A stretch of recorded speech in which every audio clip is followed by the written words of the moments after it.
وشابنا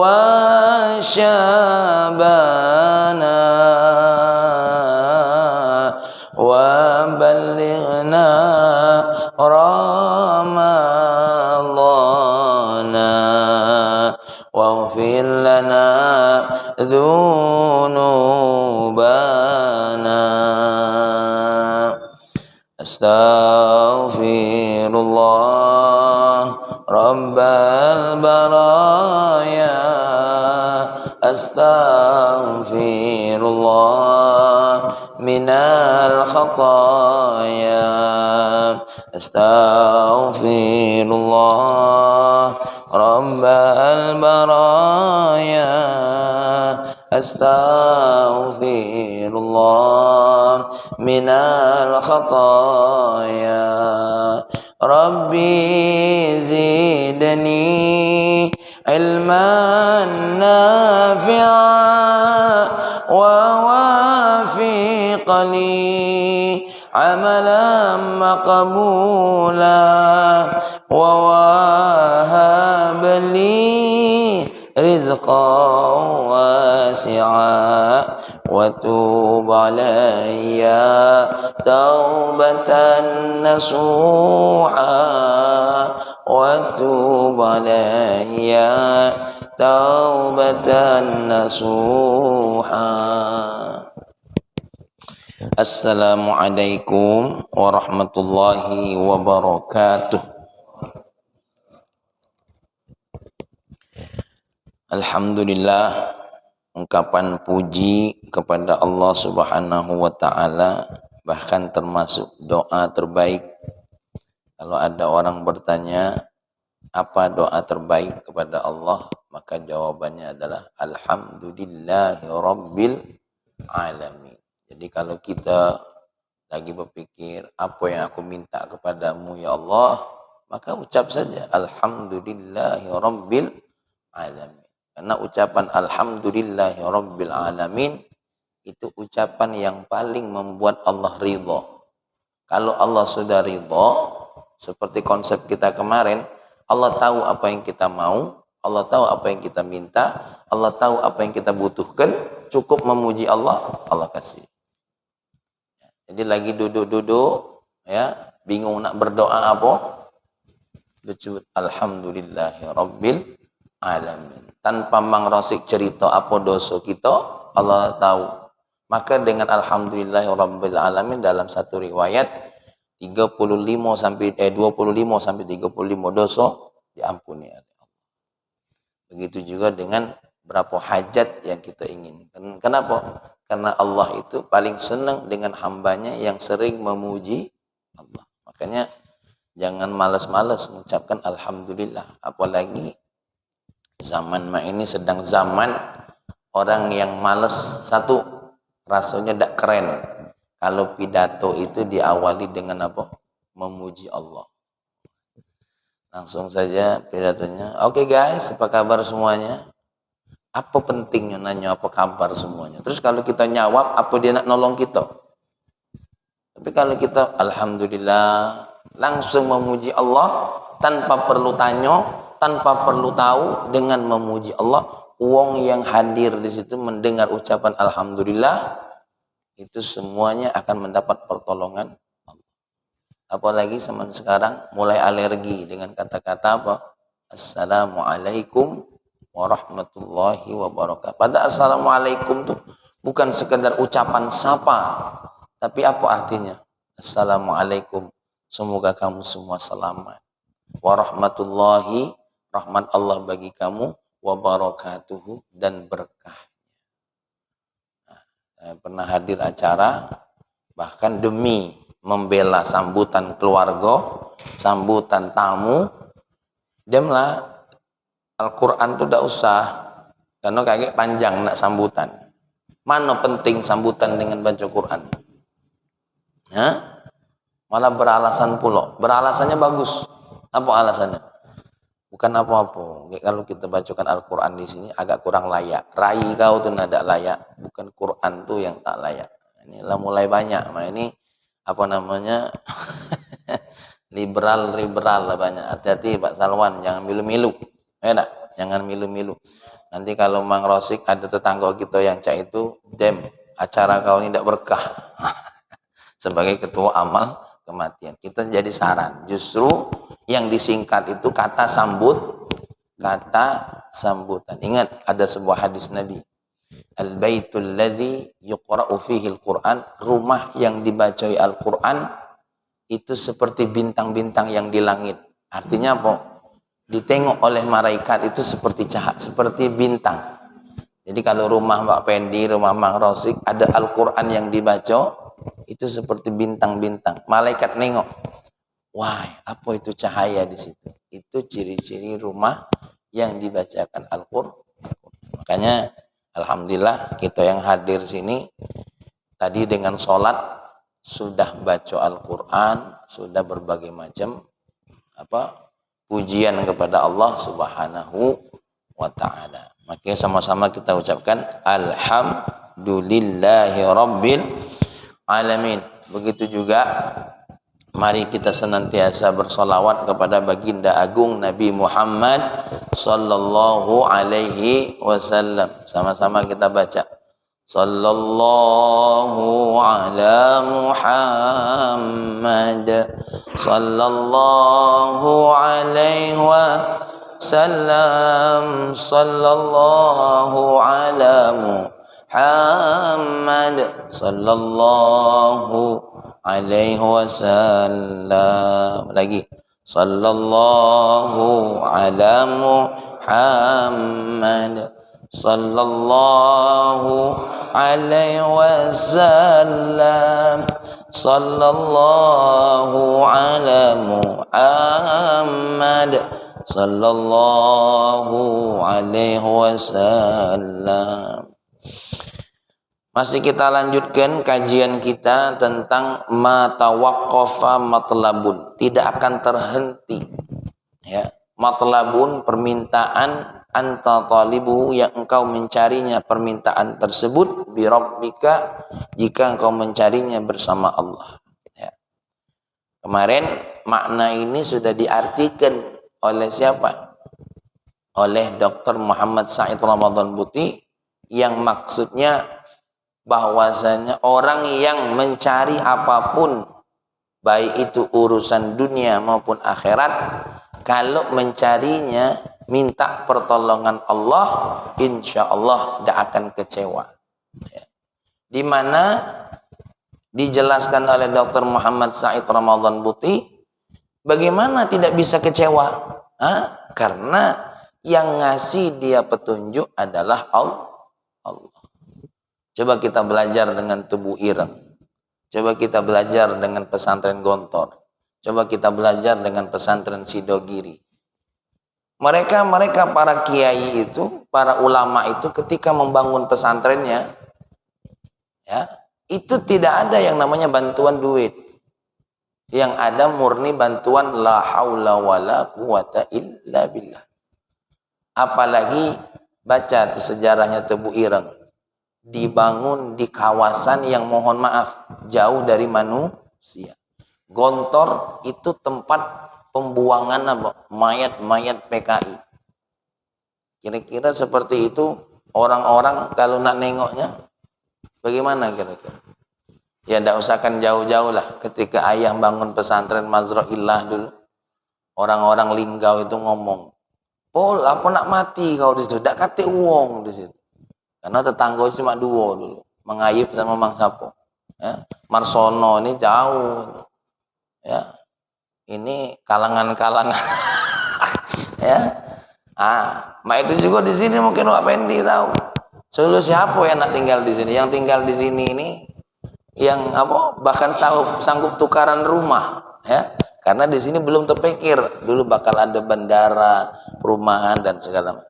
Kalau kita melihat tapak-tapak perjuangan para mereka seperti Gontor Sidogiri, apa yang membuat Gontor sekarang sampai ada berapa cabang, santrinya puluhan ribu? Apa yang membuat itu semua? Tidak berhentinya taufik Allah diberikan kepada orang yang meminta pertolongan kepada Allah Subhanahu wa ta'ala. Tapi ingat, Wala tayassara matlabun anta talibuhu binafsika. Siapa yang mencari sesuatu hanya dengan kemampuannya, sungguh tidak mudah. Kenapa? Karena kemampuan kita ini sebanyak-banyak. Seberapa banyak? Sekarang aku nak nanya. Karena ini peristiwa Isra dan Mi'raj. Kenapa Abu Jahal, Abu Lahab, Abu Rokok, dan Abu yang lainnya itu menolak Isra Mi'raj itu kenapa? Karena ketika dia menerima Isra Mi'raj itu dengan kemampuan otaknya, sungguh tidak akan menerima. Kenapa Fir'aun pede ni nak membunuh Musa? Apalagi nengok Nabi Musa dengan umatnya lari ke ujung laut. Dengan santainya dengan santainya Fir'aun ngejar. Ya, ngejar santai aja Fir'aun ngejar itu. Tidak ada Fir'aun ngejar buru-buru, tidak ada. Kenapa? Fir'aun tahu ini Musa larinya kemana? Larinya ke ujung laut. Apa kata Fir'aun? Santai baik. Musa lah di mana?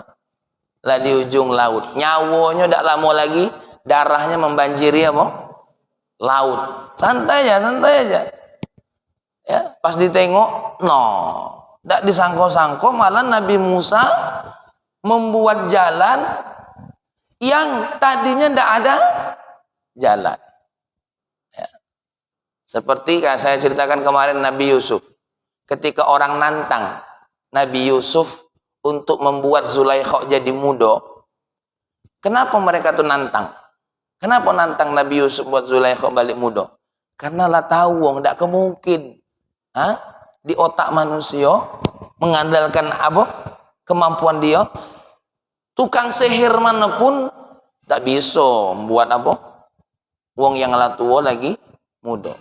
Kalau memang ada wak solehaun datanglah ke dukun itu, tolong buat aku lebih muda lagi. Apalagi beliau nih, siapa namanya? Pak Bakhrudin. Nah, carilah dukun yang menghilangkan apa namanya? Uban-uban. Kalau ada, kenapa tantangan itu diberikan? Ya tadi, karena kalau menurut kemampuan manusia, tidak kemungkin ada jalan. Tapi Nabi Yusuf mintanya sama siapa? Mintanya sama Allah. Wa huwa ala kulli syai'in qadir. Maka itu berlaku. Nah, ini tambahan cerita sedikit.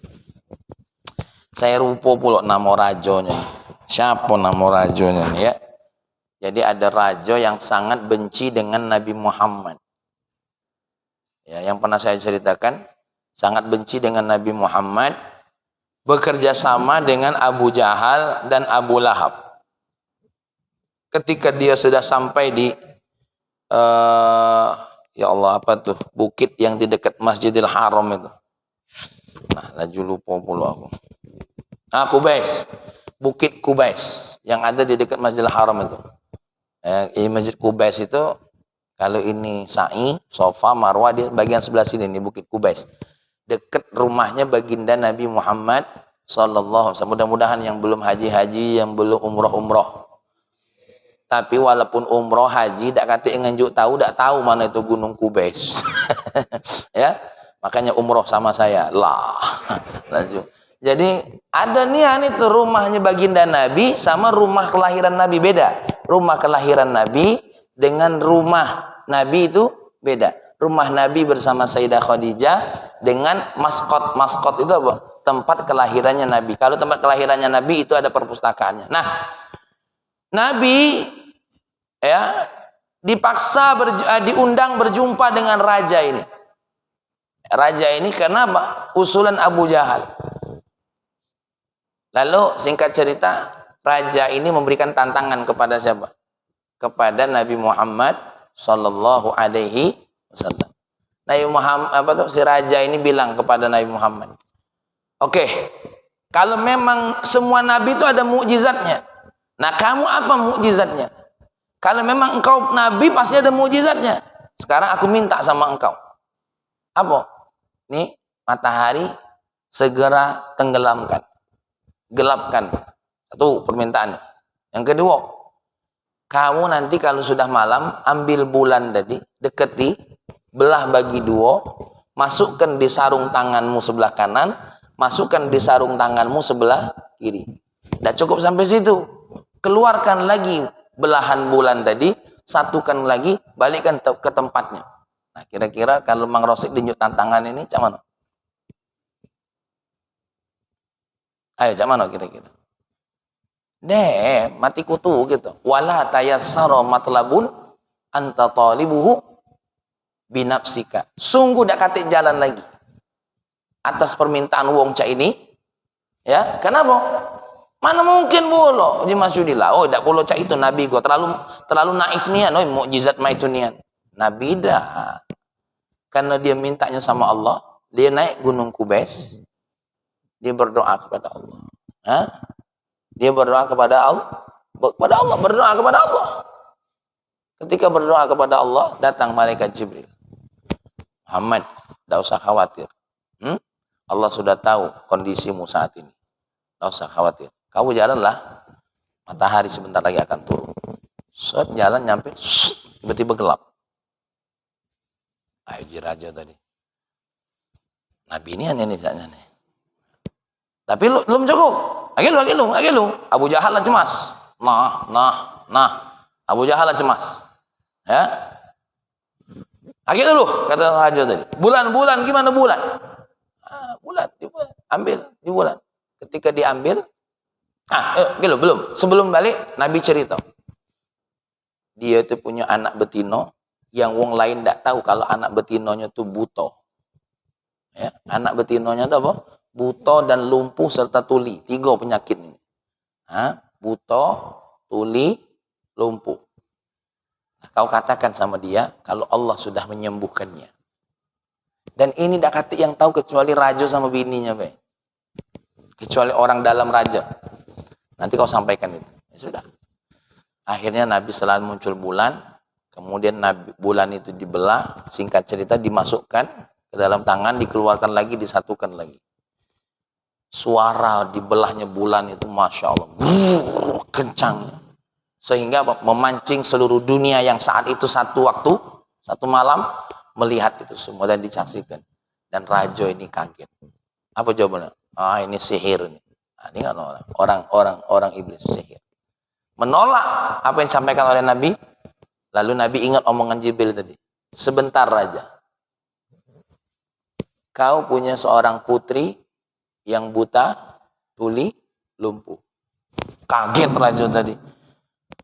Saya belum pernah cerita. Kamu tahu dari mana? Saya tahu dari Allah. Malaikat Jibril menyampaikan saya, dan tidak usah khawatir. Ulanglah, anakmu sudah sembuh. Nengok anak, dia omong anaknya sudah sembuh. Cengar-cengir raja tadi. Apa ya? Inilah, dikubus. Ya. Apa ya? Baru raja tadi ngomong, kau benar-benar nabi. Kenapa Allah pilih putrinya jadi sasaran? Sudah skenario Allah dari awal. Allah lah tahu skenario ini. Allah maha tahu apa yang akan terjadi hari ini. Kenapa? Itulah tadi untuk senjata. Nengok raja tadilah beriman, Abu Jahal balik diam-diam. Pas pulang rajanya nengok putrinya. Disambut oleh putrinya. Ayah. Kaget. Ya, kaget. Kau sudah sembuh, nak? Sudah sembuh, ayah. Ya. Siapa yang mengobatimu? Seorang pemuda berumur muda sekian-sekian, disebut ciri-cirinya Nabi Muhammad. Dan dia mengajak saya bersyahadat asyhadu an la ilaha illallah, asyhadu anna Muhammadar Rasulullah. Lalu dipeluk oleh ayahnya. Kalimat inilah yang aku ucapkan di hadapan orang yang kau ceritakan dengan ciri-cirinya. Apakah dia Muhammad, ayah? Kaget lagi. Ini dia belum pernah keluar rumah, nyebut nama sama Muhammad. Nah, ini. Makanya segala sesuatu yang ketika kita mintakan sama Allah, yang tadinya menurut akal kita jalannya buntu. Tapi ketika jalan ini dibuka oleh Allah, terbuka oleh Allah Subhanahu wa ta'ala. Ya. Nah, oleh karena itu kami mengajak kalau ini berdasarkan ajaran Imam Ibnu Athaillah ini, jangan berhenti bersanding kepada sebuntu apapun jalan, sebesar apapun penyakit. Ya. Jangan kita nih, contohnya karena sakit. Karena sakit, entahlah kalau uji dokter aku nih tidak baca lagi sembuh. Inilah penyakit aku nih, jangan minta ya Allah. Kalau manusia yang canggih di dunia ini tidak menemukan apa? Jalan sembuh, kaulah yang menyembuhkannya. Kalau seandainya permasalahan aku ini tidak kata jalan keluarnya, engkaulah jalan keluar. Anta maljai. Apa anta maljai? Engkaulah yang menjadi sandaran aku ya Allah. Permasalahan kita semuanya ya. Nah, dan salah satu bentuk kasih sayang permasalahan kita itu kalau masih bisa kita selesaikan dengan apa? Dengan kemampuan kita. Itu kasih sayang Allah. Kasih sayang Allah itu apa? Artinya Allah tidak payah-payah nak nguji Marsono, tidak payah-payah nak nguji dokter. Kenapa? Karena masih diselesaikan dengan apa? Batas kemampuan kita. Alhamdulillah, anak aku ini tidak perlu nak aku patah tulang banting tulang keras keringat, tapi alhamdulillah makan. Nah itu berarti masih kasih sayang Allah.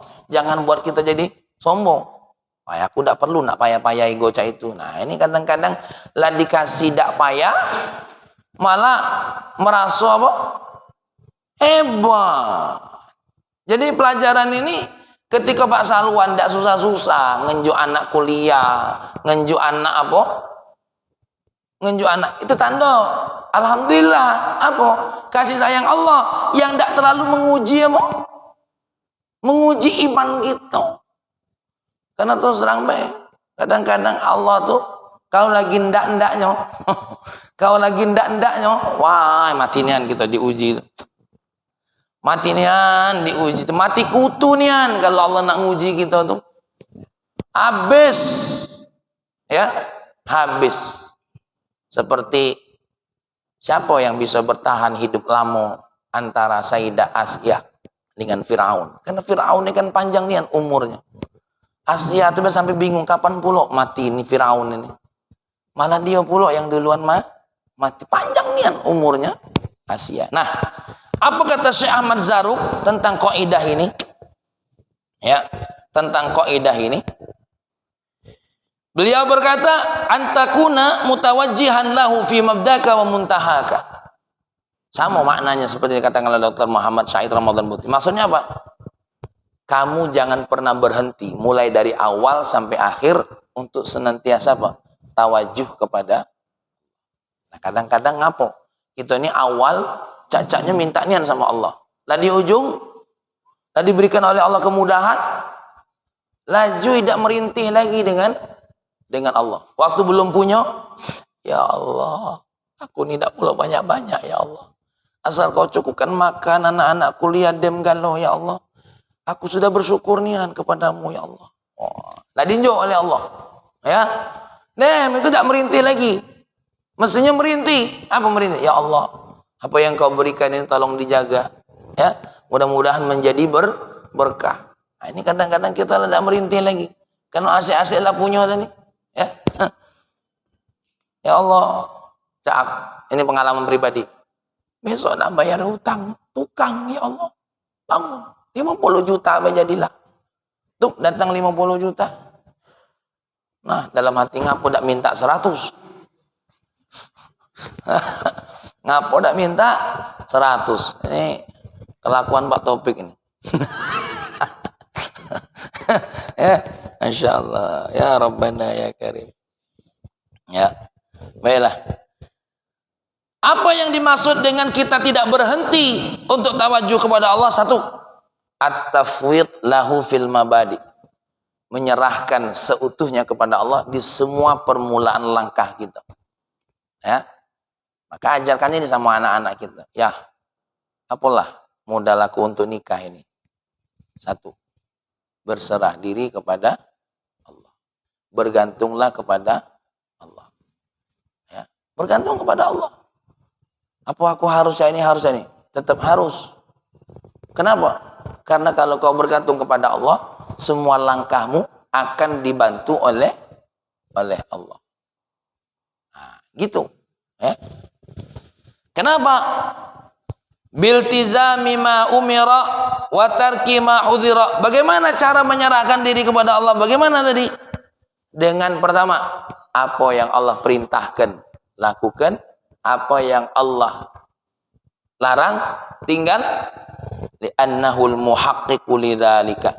Karena dengan melaksanakan perintah Allah, menjauhi larangan Allah, dengan langkah inilah sebagai langkah tahqiq, langkah nyata kita untuk senantiasa tawajuh kepada Allah. Nah, ini kadang-kadang repot juga. Kadang-kadang kita tengok ada beberapa orang yang sedang lagi susah-susahnya hidup, tapi tidak mau tawajuh kepada Allah. Sholat tinggal, puasa Ramadan tinggal. Bahkan bagus pula alasannya. Mano kami nak sholat Ustaz, nyari makan belagi saro. Nah lah pening gitu. Nah pening kita nak nasihatinya nak mano lah. Mano kami nak puasa Ustaz, kami bela kelaparan. Nah, mana lah kira-kira nih? Apa hari apa jawabnya kira-kira nih? Mano kami nak puasa, lagi dak puasa we kami lah kelaparan. Mano kami nak bersedekah Ustaz, kami inilah yang menantikan sedekah. Nah, mana lah kira-kira nih jawab ini Pak Ari, bingung gitu. Hah?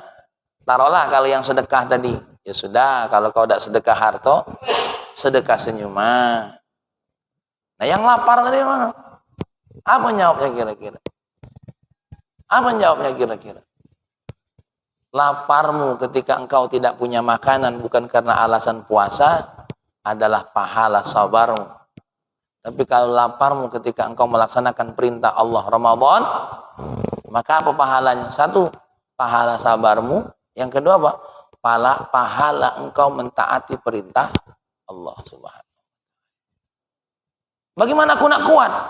Kau lapar karena tidak kasih makanan kuat, apalagi kalau kau lapar karena mentaati perintah Allah. Kita tidak punya ilmu karena mentaati perintah atasan, lagi berusaha belajar.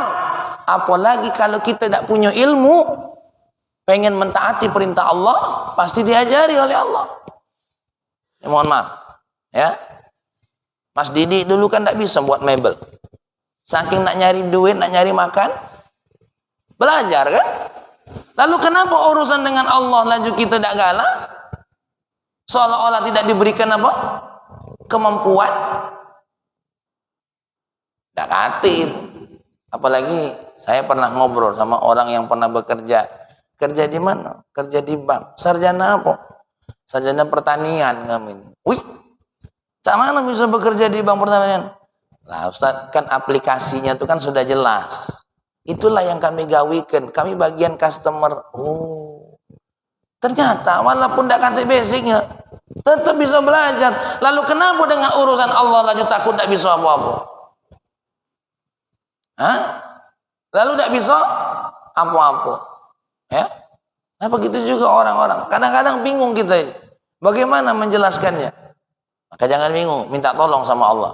Mak mana ini nyawabnya orang ini? Hah? Mak mana nyawabnya orang ini? Seperti Imam Ghazali ketika ditanya, wahai Imam Ghazali, engkau berkata, kami sholat harus ikhlas, kami sholat, kami ibadah harus jauh dari riya. Bagaimana kami mau sholat sedangkan riya, ikhlas jauh dari kami? Apa jawaban Imam Ghazali? Sholatlah walaupun dengan riakmu, sholatlah walaupun dengan ketidakan ikhlasmu, sholatlah. Kenapa? Karena dengan sholat tadi akan tumbuh rasa ikhlas, akan menepis rasa riya.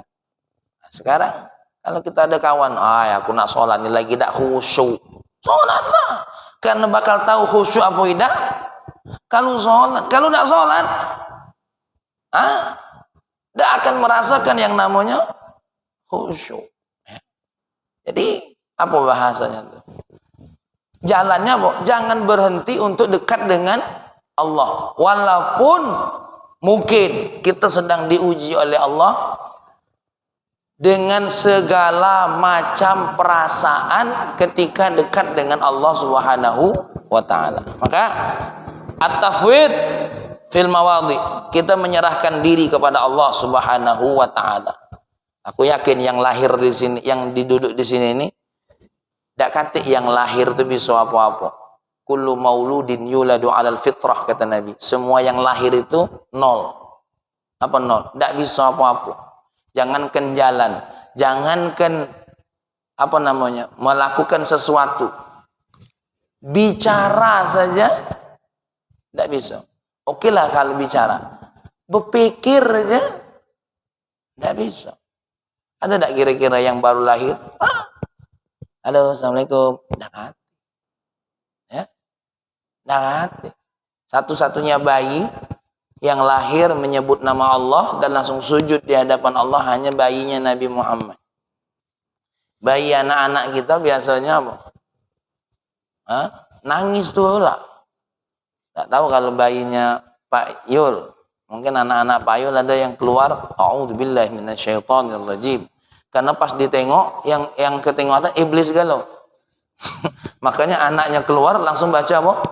A'udzubillahi minasyaitonirrajim. Jangan tersinggung Pak Yul. Lah Ustaz, tadi aku seton berarti. Ya. Yang kedua, apa makna terus tawajuh kepada Allah?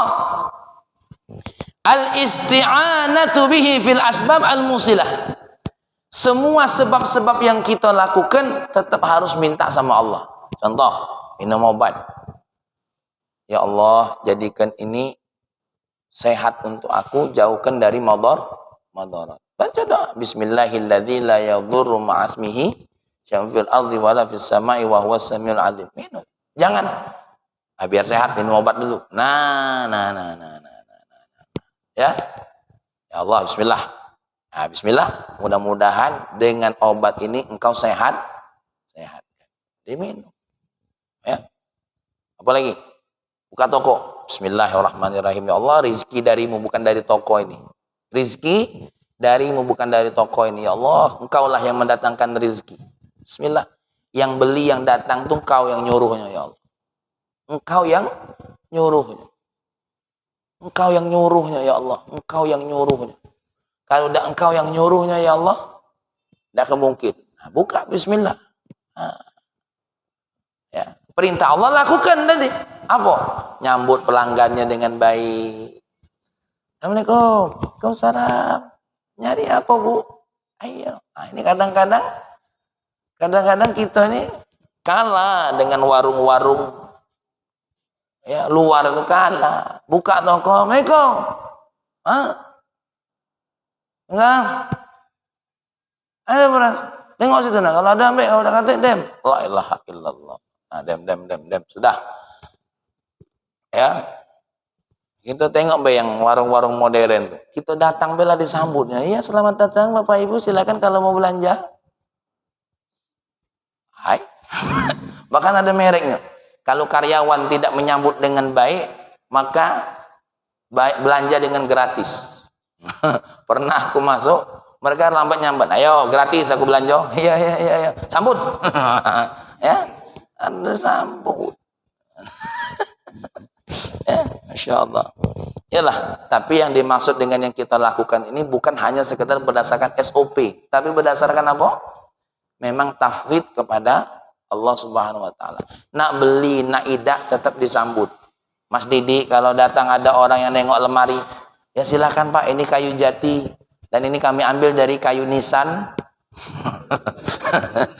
Supaya lemari ini punya keajaiban. Ini sengaja nih Pak, sorokan ini kami ambil dari papan batu nisan. Dan alhamdulillah ini kayu ini sudah 60 tahun ini. Ya. Pas dari kepala dukun ini Pak. Insya Allah itu magicnya tingginya itu. Jadi jelaskan, walaupun dia kakek ngomong apa, cuma nengok-nengok Bapak ya. Siap. Kami ditengok bela senang. Walaupun dari hati tak, ya Allah. Kurang ajarnya lapa yang jelasin. Tak meli mulu. Tak apa-apa. Kadang-kadang memang itulah Allah lagi berkendak. Allah kalau lagi berkendak, wah sakitnya. Allah kalau lagi berkendak tuh sakitnya. Begitu juga kalau Allah lagi berkendak, bahagianya. Kalau Allah lagi berkendak, bahagianya. Sebahagia-bahagianya. Ya. Nah, ini pengalaman pribadi, Be. Ada 3 orang minta buat paspor sama Fahmi. Mau berangkat umroh. Ya, Ya siap. Akulah ngomong sama dia, bapak ibu nak jadi nak ida umroh dengan aku, paspornya kalau sudah buat silahkan nanti diambil. Ternyata di prakteknya nih, ya. Itu kadang-kadang basa-basi kita.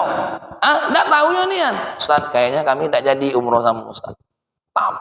Ya dia dibuatin paspor sekarang. Ini pengalaman pribadi, dalam hati, ya Allah. Kenapa? Karena waktu itu ada tawaran travel yang harganya itu tidak masuk akal. Ya sudah, jalan berangkat. Tidak lama 3 hari malah datang satu keluarga lebih dari 3, 10 orang umroh bareng kita. Wah, dalam hati waktu itu agak sombong. Untunglah aku agak sabar. Agak sabar. Awak sakit hati juga. Ya kan? Karena kita tidak sabar itulah cuma 10. Coba kalau agak sabar dikit, bisa jadi sekali datang uang berapa? 20 lebih. Dalam hati, ya Allah. Memang kemarin sakit nih. Kadang-kadang jadi ujian kita juga. Nak ngejek dia tuh. Pas nengok kita lah berangkat, uang 3 ini nelpon, Ustaz masih sempat dah. Ngapa? Iya, kami tidak jadi berangkat, Ustaz, kenal. Dalam hati, matilah kau. Dalam hati itu, ya Allah. Ujian juga dari Allah tuh. Ya, akhirnya untunglah ya Dem. Insya Allah berangkatan yang berikutnya baik. Ya Ustaz, jadi dalam hati itu Pak Pendi rasa nak nyumpah. Kau mati lah kau. Ini pengalaman pribadi Ini tidak tahu video ini kayak ditonton dia. Yalah. Mas Bari kayak di komen, itu keluarga saya Ustaz. Nah, yang kedua, selesai dikit ya apa ini sayang ini. Apa maknanya kita tetap minta tolong sama Allah dengan doa kita, dengan rintihan kita? Yang ketiga, muamalatul waqti bima yaliqu bihi akhiran. Kita tetap harus bermuamalah dengan waktu. Ya. Kan Allah sudah tentukan waktu-waktunya. Apa dalam surah An-Naba ini? Amma yatasaalun 'anil naba'il 'azim alladzi hum fihi mukhtalifun. Kalla sayalamun thumma kalla sayalamun alam naj'alil arda mihada wal jibala autada wa khalaqnakum ajwad. Terus yang itu? Wa ja'alna al-laila libasa wa ja'alna an-nahara ma'asha. Nah, kalau pacak kita tuh tetap muamalah dengan waktu. Karena apa? Ada wong ini sudah tidak tahu waktu lagi. Wahai kalau kami tidak begadang, wahai kalau kami tidak ini, tetap sudah muamalah dengan waktu. Waktunya bersama istri, waktunya bersama keluarga, waktunya kerja, waktunya sholat. Waktunya azan. Wah, ini kalau seandainya aku kalau aku nak sholat dulu nih berhenti jadi gawe ini kagak selesai. Walaupun kita ngambil waktu sholat, waktunya belum selesai. Ini Pak Dokter saking sibuknya, laju tidak menyapa istri lagi. Nah, lagi pening pala aku. Nengok kau makin pening pula. Lah. Siapa tahu dengan senyum dengan istri ini, masalah jadi selesai. Gitu. Jadi Mas Yudi, walaupun proses masih panjang, tetap senyum dengan istri yang ada. Ya? Tetap ramah, dapat saya. Jangan aja pening pala kita nih. Tidak, tetap sabar ya, mati juga lah. Jadi tetap kita muamalah dengan waktu bima yaliku, dengan yang cocok. Tetap. Ya, mentang-mentang lagi sibuk nih laju tidak sempat lagi nak nerima tamu, laju tidak sempat lagi nak nerima dulur yang datang, laju lah, ini tanda wong tak mutawajih dengan Allah ini. Tanda wong yang mengandalkan apa yang menjadi kemampuan diri dia. Tapi kalau kita mengandalkan, alhamdulillah ini hanya 10 menit lagi nak azan. Nah, stop dulu, ya, istirahat dulu, duduk dulu, ngambil air wudhu dulu, siap-siap untuk sholat. Mungkin kalau memang yang kita bicarakan itu tidak terlalu lama. Kalau bakal lama, ya, nah, dulu, santai dulu, ya, santai dulu. Kecuali ada peristiwa yang tidak bisa ditinggal, lagi operasi azan, Allah, dokternya terlalu soleh, ya sudah, kita tinggalkan dulu pasien ini dengan kulit telangap. Nah, makanya muamalul waktu bima yaliku bihi akhirat. Ada juga ilmu-ilmunya. Tidak baca juga lagi operasi tedangau itu mati masien. Ada saatnya yang memang bisa kita tinggalkan, tinggalkan. Contoh kita lagi nerima tamu. Tamu ini mohon maaf, mungkin bagi dia pacak jamak sama qasar. Mau tidak mau kita layani. Ada beberapa waktu-waktunya yang kadang-kadang kita harus ngatur waktu. Tapi ala kulli halin secara umum kita harus muamalatul waqti. Kita harus muamalah dulu dengan waktu. Contoh di Yaman. Itu kami kalau ngaji seandainya dengan Habib Umar, habis maghrib acara. Azan tetap berhenti, azan, ngaji tetap lanjut dulu. Kenapa?